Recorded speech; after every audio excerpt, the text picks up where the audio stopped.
ngayon, mga kababayan, ay patindi ng patindi. Dahil itong julol sa NBI na Masyondang Santiago, na kung saan talagang parang asong julol na sumusunod sa bangag na administrasyon. So I think yesterday dyan ay may pinailan sila na naman na 4 na vloggers daw for disinformation campaign. Basahin ko lang itong itong particular na news na to. Sabi dito, the National Bureau of Investigation has filed criminal complaints before the DOJ against 4 overseas based vloggers for allegedly spreading manipulated videos to encourage overseas Filipino workers to stop sending remittances home. Ngayon, actually, meron tayong O-Plan, meron tayong panawagan, di ba, na no remittance. Remember, nung birthday ni PRRD, nagkaroon tayo ng panawagan. It's like 4 days or 1 week na panawagan.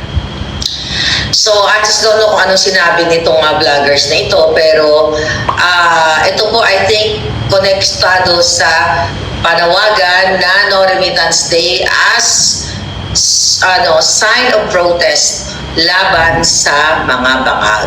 Kahit naman manawagan ng OFW na wag muna kayo magpadala, anong kaso doon? Sige nga, wag kayo magpadala. Ano ba yan sila? Pag sinabi bang ayaw, wag kayo magpadala, wag muna kayo magpadala kasi magpakita ng sentimiento dito sa bangag na ito. May kaso? Definitely wala pong kaso yan. Kaso, ito ay kasama sa kalang O-Plan, OROS, O-Plan, Eliminate the Enemies since pag-upo pa lang ni Bangag. Okay? Actually, ang wala din ang in-eliminate ay si Percy Lapid. Tuloy natin itong balita. The NBI's Criminal Intelligence Division accused the content creators of violating the anti-alias law under Article 178 of the Revised Penal Code, unlawful use of means of publication. Ito din yung kinaso nila sa akin dyan sa Pilipinas. Of publication and lawful utterances under Article 154 of the RPC, intriguing honor under Article 364 of the RPC, and inciting to sedition. Pare-pareho pala kami, under the Article 142. Ito na ngayon ang panakot nila. Alright? According to the NBI, the vloggers allegedly spliced and manipulated videos to falsely claim that authorities were ordering mass arrest of OFWs with a clear intent to provoke anger and disrupt remittance flows. The NBI Intelligence Division said 3 of the vloggers are currently residing in Saudi Arabia, Canada, and New Zealand. On the other hand, 1 UK-based suspect recently returned to Pampanga and is now vacationing in Bohol. Investigators are gathering evidence against accomplices. The complaint arose from the months-long probe into financial disinformation networks targeting the Philippine surveillance market. Alam niyo mga kababayan, hindi ko napanood, pero based on sa sinabi ni Santiago, kaya nila kinasuhan dahil sa statement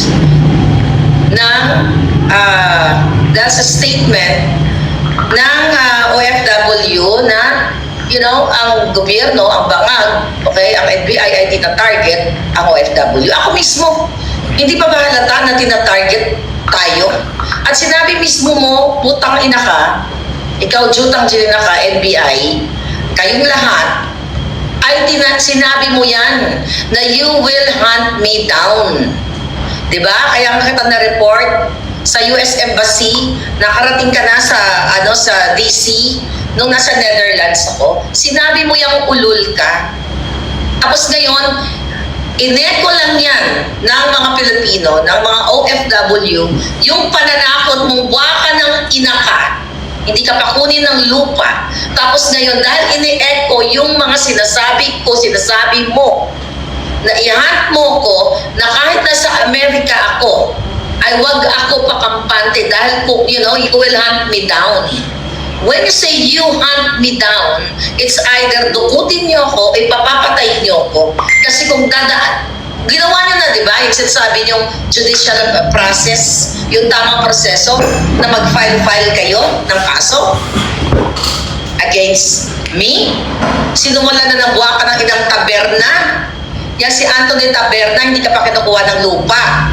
Ano sinasabi mo? Sinungaling ako. Ikaw ang sinungaling. Ikaw ang nag-fabricate ng address dahil dumidila ka sa kipay ng may kipay para lang what? Diba? Sunod-sunuran ka para kang asong dumidila sa suka. Right?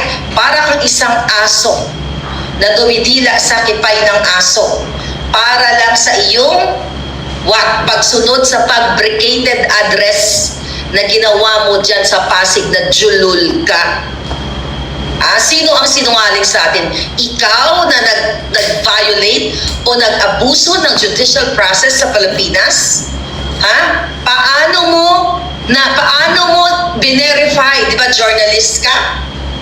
Paano mo, ikaw ang nuknukan na sinungaling. Paano mo binerify as a journalist? Natrabaho mo yan, ang address ko ay sa Pasig. Tumila ka sa kipay ng may kipay ng bangag na administrasyon para kang aso. Okay? Ayan, baka iliteral mo yan. Dinilaan mo ang kipay, nilunok mo ang suka mo. O tumila ka sa suka mo para gumawa ng peking address. Tapos sasabi mo ako sinungaling. Kayo ang mga sinungaling, magsama-sama kayong lamunin ng lupa sa pagdating ng panahon ng paghuhukom o paniningil. Yan ang sabihin mo, hindi ka bababa sa level ko. Julul, hindi tayo magka-level, taberna. Diba? Dahil ikaw, kumakain ka ng suka. Sunod-sunuran ka, kaya hindi tayo magka-level. Gumawa ka ng peking address laban sa akin.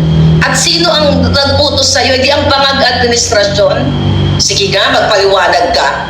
Magpaliwanag ka, paano ka nag-come up sa address ko sa Pasig?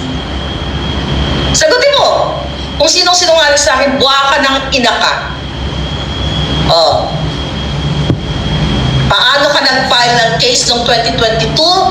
Paano ka kumuha ng address ngayon?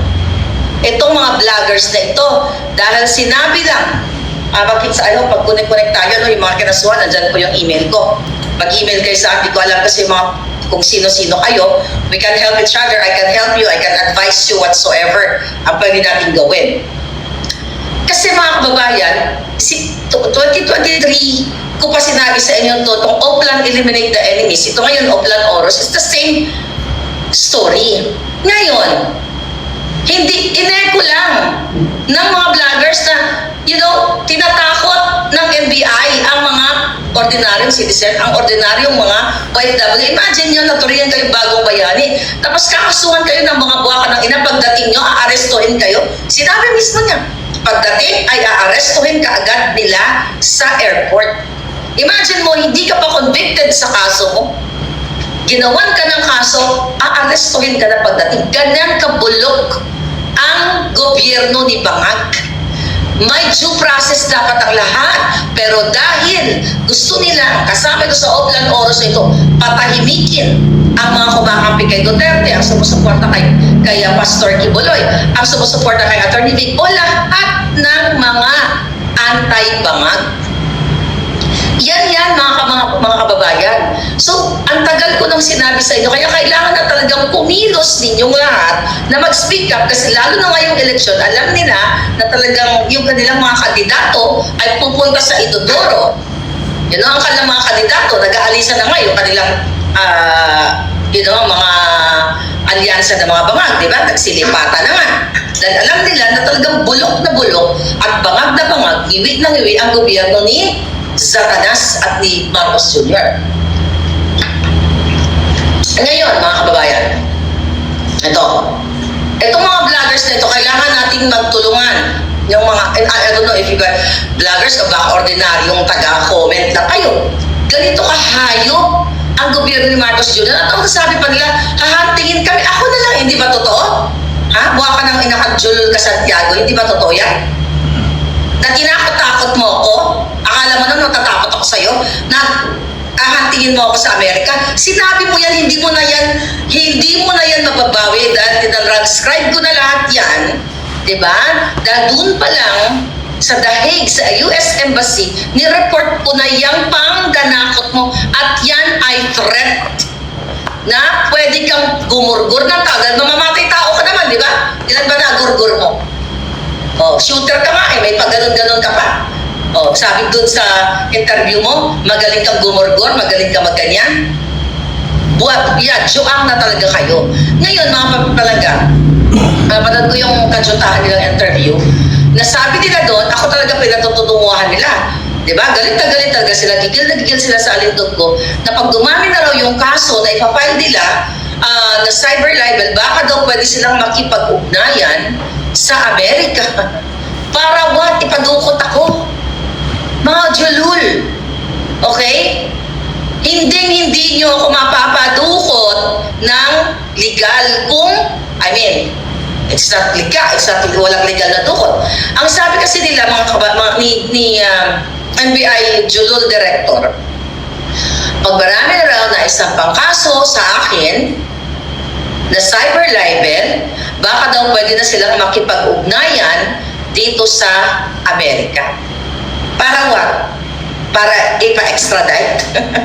Ang bobo mo. Alam mo ba kung ano ibig sabihin ng extradition?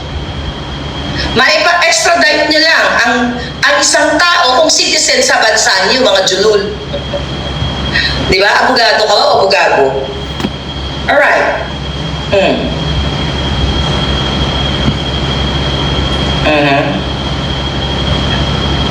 Wait a minute. Oh, okay. So ngayon, yes, buo siya, laban lang. Diba? Ang sabi ito na lang, bigyan ko lang kayo ng konting kabobohan, okay? So, ito worst case scenario, okay? Which is impossible. Ang sabi niya, hindi pa pala, sabi pala ni Santiago, ayun na nga, kaya nagkaso pa sila na inciting to sedition against me, yung kanilang mga kasinungalingan about the pulburon video, diba? Dahil ito daw ay ginawa-gawa ko, pero hanggang ngayon, wala pa silang kaso, okay? Wala pa silang kaso hanggang ngayon dito sa Amerika patungkol dyan sa pulburon video na yan kasi takot si Bangag na mahila dyan sa korte. Ngayon mga kababayan, ang sinabi pa ng abogado, parang wag daw ako pa kasi siguro kasi naturalized lang naman yan siya eh. Naturalized lang naman. What the heck? Naturalized lang naman. Diba? Parang wag daw ako pa sisiguro. Kumusta naman yung mga naturalized citizenship? Kumbaga, inggit na inggit, gigil na gigil sila sa akin kasi nag-naturalize ako dito sa Amerika. Hindi pinagyayabang ko daw yan. Hindi ako nagyayabang. Diba? O hindi ako nagyayabang na naturalize ako. Kayo ang nagsabi yan kasi inggit na inggit kayo dahil yung amo mong hangang, ang amo mong kidnapper, NBI Director, ang kidnapper mong amo si Bangag, lalo na si Lisa Tanas, na nangangarap na maging citizen ng Amerika, yung very New York na dugyot, na pusali ng ngepa, butod, mudlo, awatan, kidnapper, smuggler, yan ang amo mo. Okay? Whether it's naturalized citizen or natural born citizen, pareho lang ng karapatan sa Amerika, pero ay parehong karapatan at pinoprotektahan. Ang nakikita natin dito, gusto nilang ipatanggal yung citizenship. Kung good luck sa inyo. Dahil saan? Sa inciting? Ay sa ano? Excuse me. Dahil sa cyber libel? Tapos yung sa Interpol, makikipag-coordinate pa kayo, mga bobo. Alam mo, abogado talaga. Ang Interpol, hindi ka pwedeng, okay? Hindi mo pwedeng ilagay ang isang tao kapag ito ay konektado o related sa political persecution. At itong cyber libel lang, ang mga nilalagay sa Interpol, yung mga kriminal, yung mga manggugurgur, katulad ng amo mong Bangag, Lisa Tanas, na ginugurgur ang kinabukasan ng Pilipino, ginugurgur ang mga simpleng tao dahil sa pagnanakaw ninyo. Yan, dapat kayo sinabotahin nyo ang kinabukasan ng Pilipino. Sulat ko lang to. Baka makalimutan natin. Diba? Ang ilagay nyo sa Interpol, okay? Ang mga manggugurgur na kasabwat nyong smuggler. Ginugurgur nila ang kinabukasan ng Pilipino. Si Michael Ma, ilagay nyo sa Interpol, pero andyan, special envoy pa rin. Yung mga sangkot sa pulburon, yung mga kasabwat ni Lisa Tanas, hindi yung kritiko katulad kong mga jutang gininan nyo, darating ang panahon, magbabayad kayo. Imagine yung mga kababayan, kapag citizenship, ay, naturalize lang naman yan. Inggit kayo, hindi mag-naturalize demon kayo, yun ang citizenship nyo dapat. Sa impyerno kayo nararapat. Ano citizenship ni Satanas? Impyerno, o ganyan. Dapat yan. Yun ang sinabi niya. Narinig niyo ba yun? Nag-send lang sa akin Oh. Ayun na naman kalokohan. Tapos ngayon, sa talamak na krimen ang nangyayari. Ito yung mga sabi ng Clarissa Taratara. Yung interview, short na napanood ko kay Philon. Tanong siya, anong mangyayari? Anong masasabi mo dito sa mga krimen na nangyayari? Yun nga. Actually, ito. Okay? Itong krimen. Oh, may nag-send sa akin, ha? Okay. Tignan natin itong mga krimen na ito. Okay. Excuse me.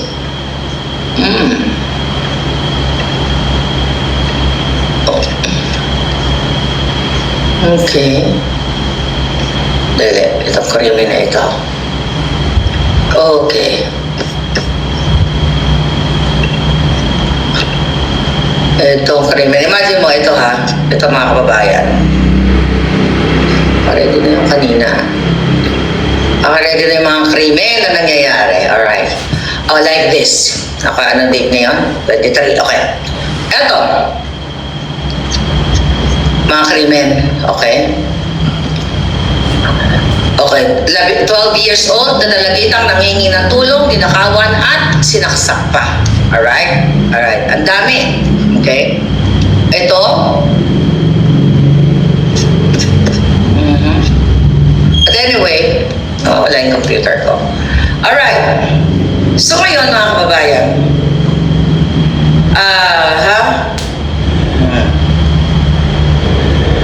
ito pala.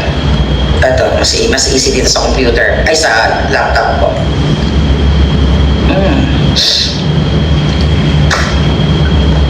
Okay. Ayan. Ito pa. Ang dami mga mahina yung signal. Ayaw.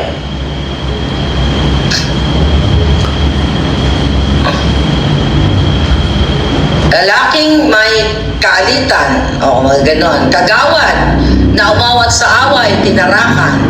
Dating retired justice, kinasuhan sa paggurgur. Basta maraming mga balita dito na tungkol sa mga krimen nga, mga sinaksak, magbabasag daw ng kotse.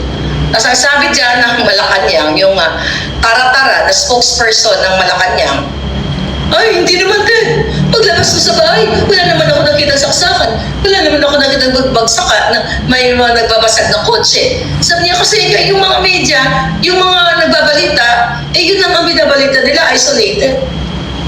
My God, mga kababayan, tulog ba kayo? Hindi niyo ba nakikita kung gaano kawalang utak ang mismong tagapagsalita ng Malacanang? Gaano kabangag ang utak ni Marcos Jr.? Koreano, Korean tourist, patay sa Angeles. Yung ambush, di ba? Recently may ambush, di ba, na mayor. Ayan. Ngayon ang tanong, ang kasyungahan nitong si Clarissa Taratara, hindi porket paglabas mo sa bahay mo ay wala ka nakitang nagsasaksakan, wala ka nakitang nagtutor, kung ano man mga krimen, ay ligtas na ang Pilipinas. So, ibig sabihin, doon lang sa barangay niya, na dapat kapag wala kang nakita sa barangay mo na nag-aaway o nagtoslukan o something, ibig sabihin walang krimen sa Pilipinas. Pangbangag yan, mga kababayan. Pangbangag yan na pag-iisip. Isolated case daw yun o isolated crime o what pinagsasabi niya. Hi Karen. Karen, with more, bring tatay home. Nakita niyo kung gaano kawalang utak o gaano kawasak na wasak ang utak ng mga nagsa Malacanang Republika ng Bangag. Hi Ray, how are you? Thank you palaga. So ngayon, mga kababayan, ang sabi nila ay ang sabi ng Malacanang at ng Bangag, hindi daw politically persecution ang ginagawa sa atin. Pero only the Duterte supporters o anti-Bangag ang tinatarget nila. Katulad ko, pinag-iinitan nila ang pananahimik ko dito sa Amerika. Diba? Bakit? Kasi very effective ang bunganga ni Maharlika at very effective ang mga expose ng ating mga puting ahas. Hinubaran sila lahat. Kaya gano'n na lang, naihan ako ito. Jutang ginina ka, Santiago, sinabi mo na hahantingin mo ako kahit saan ako magtago o kahit saan nasa Amerika ako. Yan ay pronouncement ng isang mamamatay tao na katulad mo. Dahil kung ikaw ay naturingang judge, ikaw ay totoong lingkod dyan sa NBI na yan, ang ipapahayag mo ay dadaanin natin lahat sa legalidad. Kung siya ay may kasalanan, pero hindi nyo kailanman dadaanin sa legalidad. The fact na kayo ay si Taberna ay nag-invento ng address, gumawa-gawa ng address bilang isang bogus na journalist na pinapalamon ang kanyang pamilya sa kasinungalingan. Okay? Mahiya ka, Taberna, sinungaling ka, gumawa ka ng address, nagbayad ka na ba ng taxes mo? Okay? Ng mga inano mo, mga hindi mo pinailan na taxes, ilang taon yon, yung pinakita ko, galit na galit ka, i-review ko yung dokumento na yun. Match ba ang kinikita mo sa kinagasta mong julul ka? Sino ang nag-udyok kay Taberna para gumawa ng kapeke-peke ang address laban kay Maharlika para lamang makapag-file ng case dyan pa lang eh. Alam mo, kung hindi lang kayo mamamatay tao dyan mga Bangag, NBI. Okay? Yung mga kampo ni Bangag. Kung kayo ay lumaban ng parehas, alright, papailan ko rin kayo ng kaso. Pero ano ang laban ko sa inyo? Hawak nyo ang pera ng bayan. Hawak ang pera ng bayan ni Lisa Tanas. Diba? Imagine mo yung mga vloggers, tinatakot, pag tungtong pa lang, aarestuhin na. Kailangan nyo nang alisin ang mga Bangag na ito. Kaya sa darating na halalan, i-zero out nyo yan, i-zero vote nyo. Ganyan kawalang hiya. Dapat tapusin na. O, di ba sabi pa ni Santiago, pag puno na raw ang salog, dapat nang kalusin. Kakalusin niya ako. Sa salitang kanto, ang ibig sabihin niya, lalo sa katulad niya, pag puno na ang salog, dapat nang kalusin, dapat nang gurgurin. Kasi kung matino ka ang NBI director, bakit ka magsasalita? Pag puno na ang salog, dapat nang gurgurin. Hahantingin si Maharlika. Pang-kriminal yan. Hindi yan, mga kababayan. O, Julul, ginurgur kita. Ayan. Pakit-block nyo yung mga ni Lisa Tanas dyan.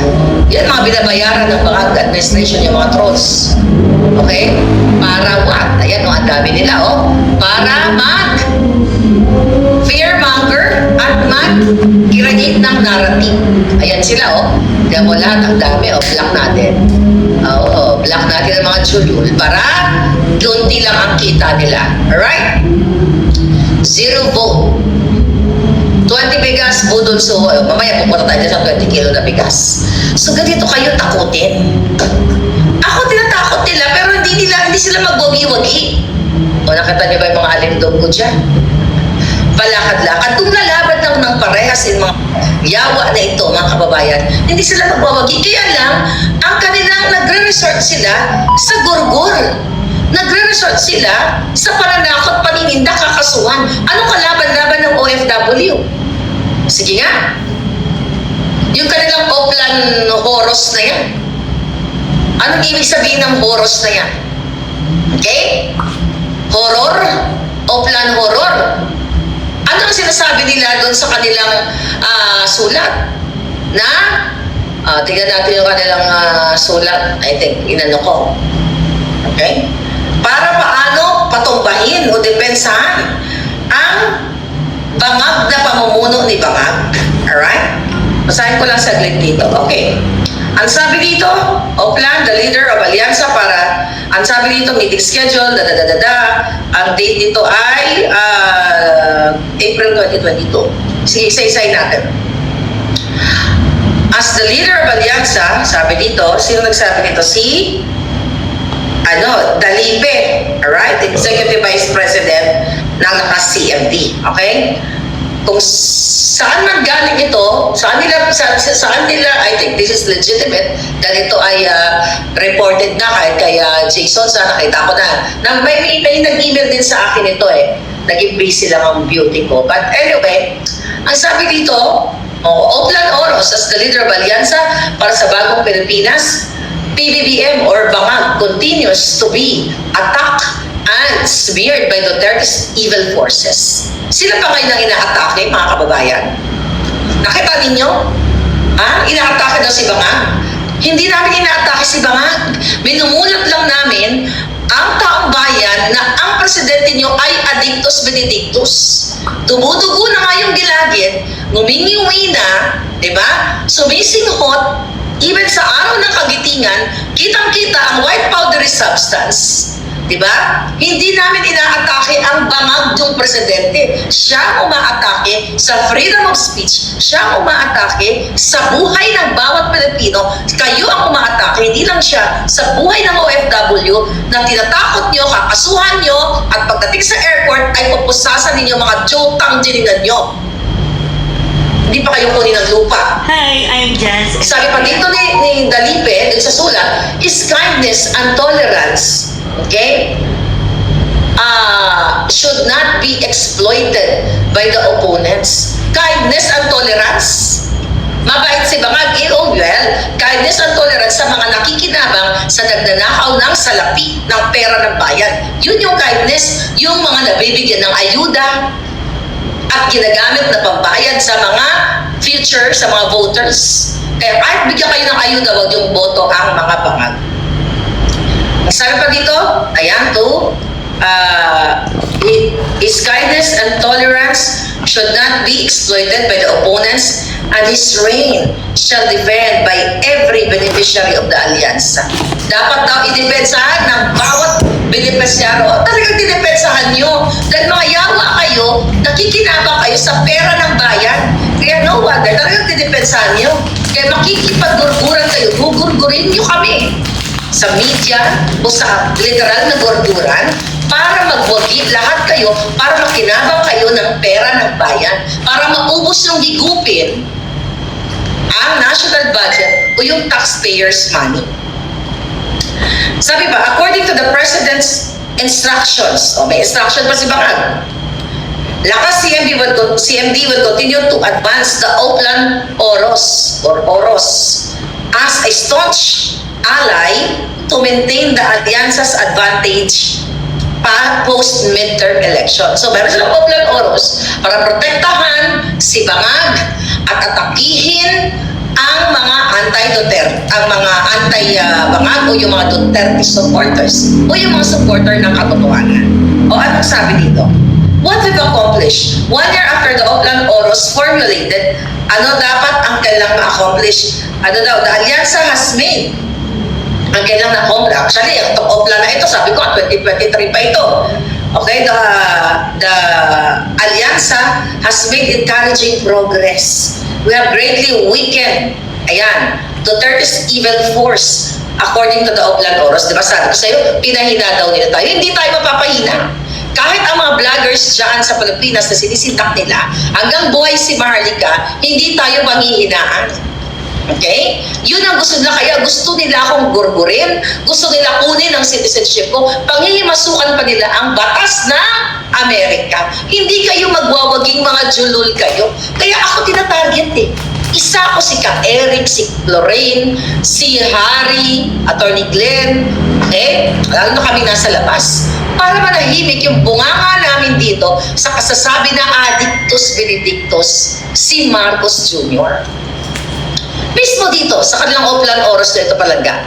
Ayan, sabi dito, we have greatly weakened. Ibig sabihin, sa kantingin nila, pinapahina nila mga Duterte dahil nga, kinidnap na nila eh. Tapos yung mga vloggers dyan, kanilang tinatakot. Tignan mo si Colonel Grijaldo, nakakulong pa rin. Dating polis na nagsabi lamang ng katotohanan. Nakita niyo mga kababayan? Evil talaga to. Ito ang tunay na evil, ang bangag administration. Babalik na rin nila ngayon na ang mga Duterte forces ang evil. No! Ang mga Duterte supporters ay mga simple, ordinaryong Pilipino na pare-pareho tayong puso na nararamdaman na kailangan ipagtanggol natin ang ating bayan. We are not organized. Katulad ninyong mga putak-waka ng ginemis nyo na nagbabayad ng trolls, na nagbabayad ng firm para lang sa ganito, para sirain ang mga Pilipino. Ganun po ka-evil. Ito ang tunay na evil forces, ang Marcos Bangag Wiwi Adictus administration. So you have to speak up. Well, ang dami na nag-speak up. Ewan ko yung mga support na mga men and women in uniform na sunod-sunuran sa kanilang boss na Adictus Benedictus. By God, mahiya kayo sa inyong mga anak. Sumusunod kayo sa Adictus yung presidente. Diba, sumumpa kayo, protektahan ninyo ang bansa, bayan, hindi ang personalidad ni Marcos Jr. na isang durugista. Durugista, bangag, singotero. Asan ang kaso nyo? Dito sa Amerika ha? Yung tungkol sa singot, hindi sa Pilipinas. Kasi kahit 1 milyon, 1 bilyon, 1 trilyon na kaso gagawin nyo yan para lang pag bumalik ako sa Pilipinas o magbakasyon ako, ay damputin nyo ako, asa pa kayo. Nasa kayo ako sa sarili kong aeroplano. Diba? Tignan ko lang. Catch me if you can. Sabi ka, expose Harry Roque. Sige nga. Right? Yung mga jutang na gusto akong pauwiin sa Pilipinas, may bahay ba kayo bibigay sa akin dyan? O si Satanas nagbibigay ng bahay. Bahay ng kamatayan. Nakakahiya, sabi ni Marcel Nayak. Ngayon, ito pa sabi nila dito. Okay.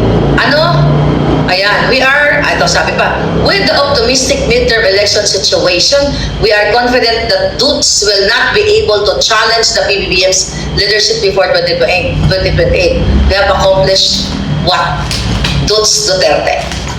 So see, 2023, nagsasalita na ako na ang kanilang plano ay sirain si Sara, sirain ang mga vloggers, tamnan ang kaso, hulihin, ikulong, takutin ang mga Pilipino, takutin ang mga commenters para hindi na mag-comment, para hindi na mag-share. Tatanggalin ang mga Facebook accounts namin, report 2 Facebook account nga, page ang pinatanggal nila sa akin noong 2023 pa.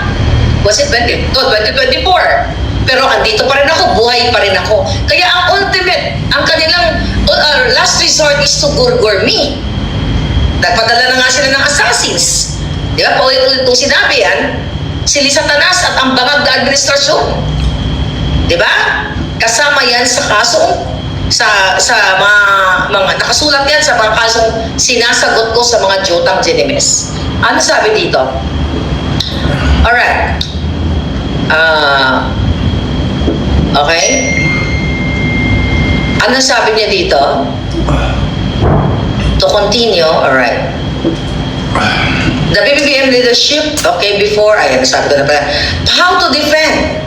Okay, set up campaign team to include SP Martin, okay, President Tamayo, ito yung sa kanilang Partido Federal. Okay? Kung Toby, sino to? Kung Toby, I think, kamag-anak to ni Bangag. Toby, anong apelyido nito? Whoever. Daming message Ano pa sabi to? How to defend? Aligned with more parties? Masira ulo.